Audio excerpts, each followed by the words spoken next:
안녕하세요. 슬기로운 시간부자 슬부입니다.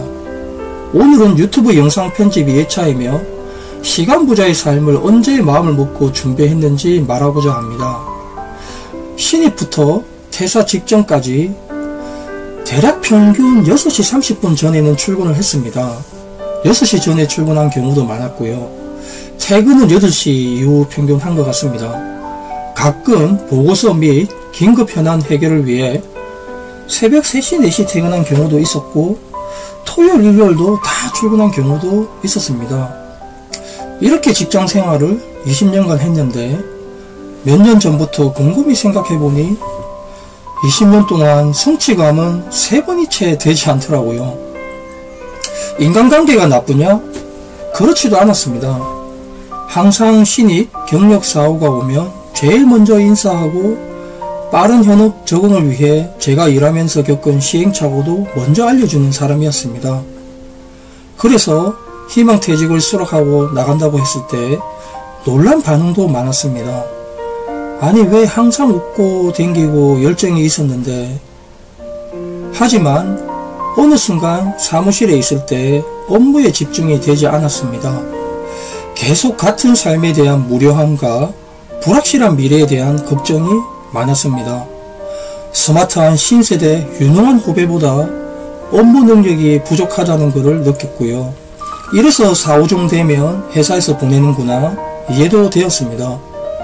사내 정치를 잘해서 보직 간부 등 관리직을 잘할 자신도 없었고요.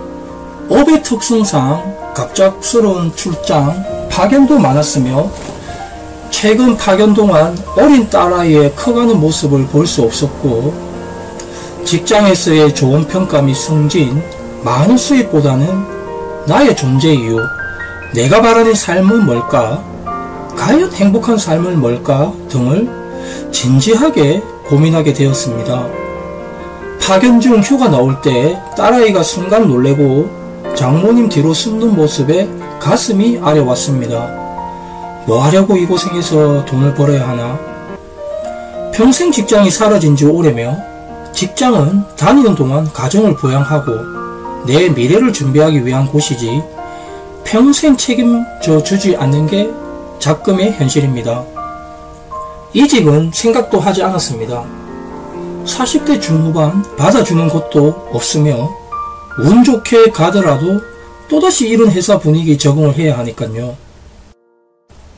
이 모든 것을 종합적으로 생각하고 과연 제가 행복한 삶은 뭘까 고민을 하였고 내린 결론은 여유 시간이 많고 최대한 가족과 시간을 많이 보내는 삶을 살자로 목표를 정했습니다.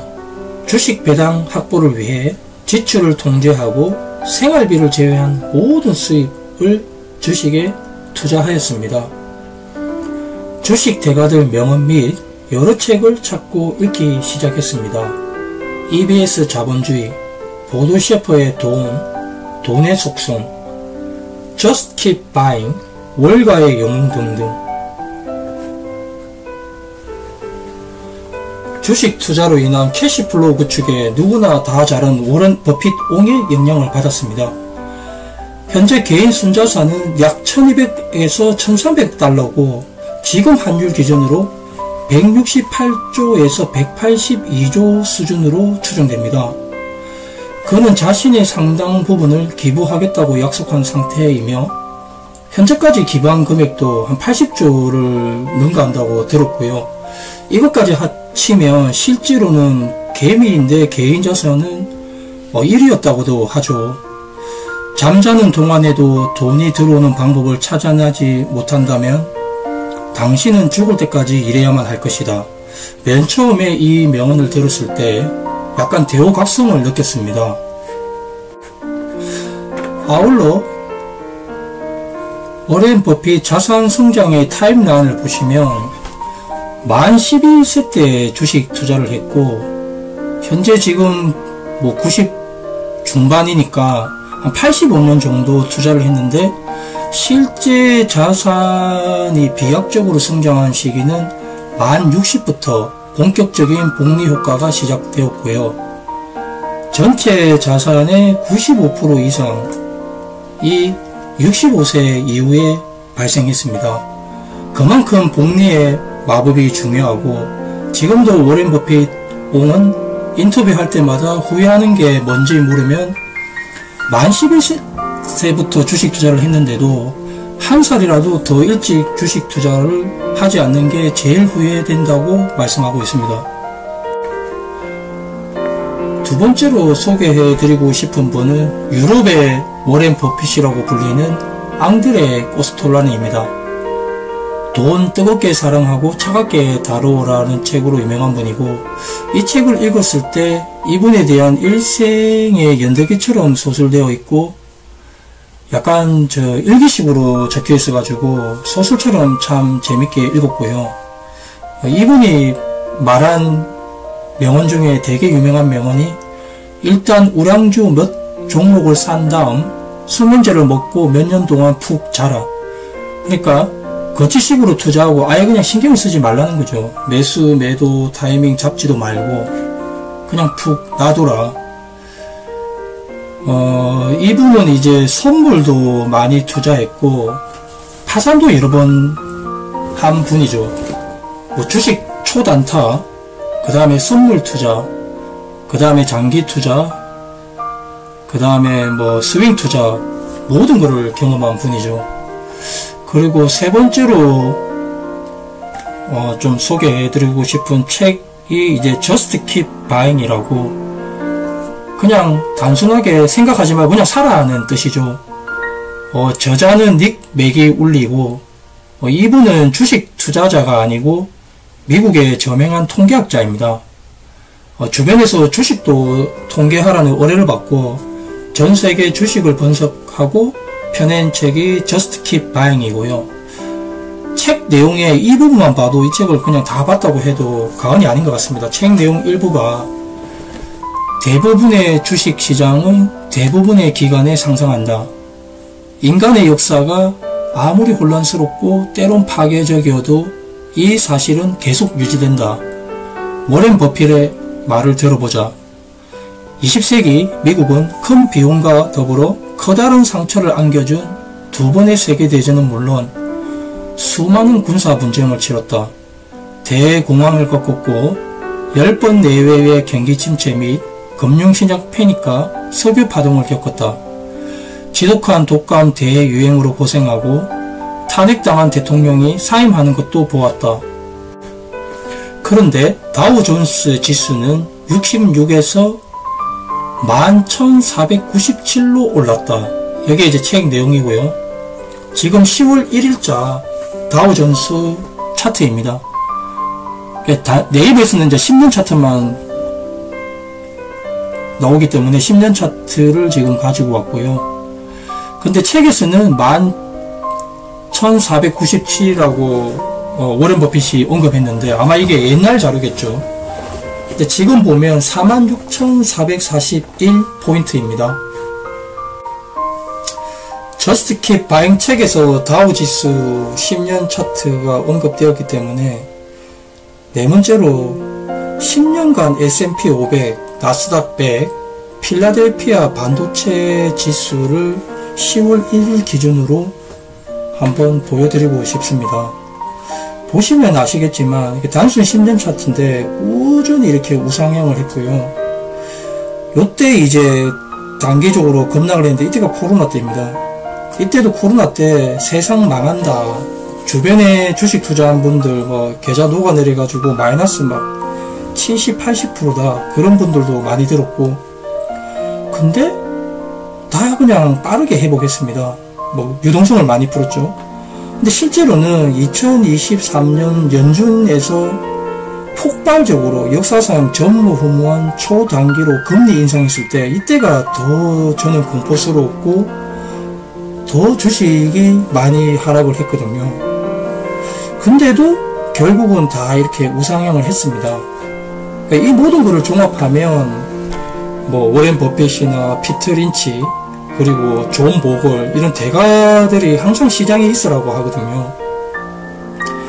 주식을 팔지 말고 꾸준히 투자하고 중립식으로 투자해라 등 표현만 다르지 다 똑같은 말을 하고 있습니다. 그리고 나스닥 100 10년간 차트입니다. 아까 S&P 500이랑 똑같죠? 코로나 때 일시적으로 폭락하고 연준의 금리 인상 때 더 오랜 동안, 더 많은 기간 동안 하락을 했습니다. 물론 이때도 이렇게 변동성은 심했고, 하여튼 저는 이때가 더 공포스러웠고요. 매달 적립식으로 투자 매수를 하면서도 공포스러웠고, 하는 순간에도 다음에 또 하락하는 경우도 많았습니다. 그리고 이제 마지막으로 보여드릴 차트가 필라델피아 반도체 지수인데, S&P 500, 나스닥 100, 아까 다우존스 똑같습니다. 이때 좀 변동성이 더 심하고 단기 변동성은 S&P 500, 나스닥 100보다 더 심하죠. 반도체가 들어가 있는 지수다 보니까. 결국은 우리 개미의 가장 큰 무기는 시간이며, 매달 정해진 시간에 일정 금액으로 just keep buying 하는 게 답이라고 생각합니다. 결국은 수량이 깡패더라고요. 아울러 국내 40년 펀드 매니저, 당신의 주식 투자는 틀렸다라는 책이 있습니다. 이 책을 보면 저자가 40년간 최선을 다해 고객 계좌에 좋은 종목을 매도하였고 그렇게 노력했는데, 실제로는 고객들이 가지고 있는 자녀 계좌, 그리고 중력들이 진급하면서 받았던, 아니면 보너스로 받았던 스톡옵션, 이 두 개가 수익률이 제일 좋다고 합니다. 결국은 팔지 않고 리밸런싱도 하지 말고 가만 놔둔 계좌가 수익이 제일 좋았다고 하죠. 이 부분이 아까 앙드레 코스텔라니의 그 우량한 종목을 매수했으면 수면제를 먹고 자라와 일맥상통합니다. 근데 망할 수 있는 기업도 있죠. 그래서 제일 안전하게 투자하는 방법은 미국의 S&P 500, 나스닥 100, 그리고 필라델피아 반도체, 또한 변동성이 크기 때문에 그걸 해지하기 위한 다른 슈드나 기타 정말 자신이 알고 있고 공부를 해서 확신한 그런 종목 개별 한 10% 정도 이렇게 투자하는 게 제일 옳은 방법이라고 생각합니다. 그러던 중 코로나 때 저의 터닝 포인트가 왔습니다. 당시 보유하고 있는 주식이 마이너스 60%까지 하락했습니다. 하지만 팔지 않고 끝까지 버텼습니다. 당시 주식 앱 삭제하고 본인의 일에 몰두하라라는 유튜브 방송이 많았지요. 2008년 리먼 브라더스 발 모기지 사태 때는 공포였습니다. 하지만 당시는 사회 초년생이라 크지 않는 금액이었고 마이너스 80%였지만 버텨냈습니다. 두 번의 역대급 하락장을 이겨내보니 주식의 회복 탄력성을 믿었고, 의외로 주식에 대한 공포를 제가 잘 이겨낼 수 있다는 점을 깨달았습니다. 또한 미국 주식은 더 회복 탄력성이 크다는 것을 이때 더 이해하였고, 미국 주식의 공부를 매일 하게 되었습니다. 결국 하락장은 기회이며, 기회라고 생각할 수 있으려면 투자 근육을 키워야 하며, 이런 투자 근육을 키우는 첫 번째는 하루라도 빨리 폭락장을 경험해야 하는 것입니다. 폭락이 와도 인류가 멸망하지 않는 한 주식은 회복한다. 두 번째는 주식 서적 및 대가들의 투자 철학을 책으로 간접 경험하라는 것입니다. 하루라도 빨리 주식 시장에 뛰어들으라는 대가들의 말을 공감합니다. 미국 주식으로 투자 변경 전에는 저도 그냥 껄무새였습니다. 상승하면 언제 팔아야 하나? 그리고 떨어지고 마이너스 되면 에잇 그때 팔걸. 마이너스 된 계좌가 회복만 하면 판다. 회복되고 팔면 다시 상승. 이런 투자는 결국 운이 좋아 주식으로 용돈 버는 수준이며 실력이 아니지요. 저 또한 투자 경력은 오래되었으나 도박을 하고 있었던 셈입니다. 주식 투자는 수익을 떠나 제일 잘했다고 생각하는 점은 소비를 통제한다는 점입니다. 소비의 즐거움은 찰나이고 주식 수량이 늘어가는 재미에 빠졌습니다. 상승장에도 보유 종목에 따라 전체 계좌 평가액은 마이너스가 될 수도 있고 항상 변동은 있지만 늘어나는 배당, 주식 보유량 증가는 마이너스가 되는 공포를 이겨내기에 충분하였습니다. 지금까지 누구나 다 아는 내용의 투자 철학을 긴 영상 봐주셔서 대단히 감사합니다. 구독과 좋아요는 제가 영상을 만드는데 큰 도움이 됩니다. 다음 화는 투자 철학 정립에 좋은 책을 소개하는 영상으로 더 좋은 모습으로 준비하여 찾아뵙겠습니다. 이상 설부였습니다. 감사합니다.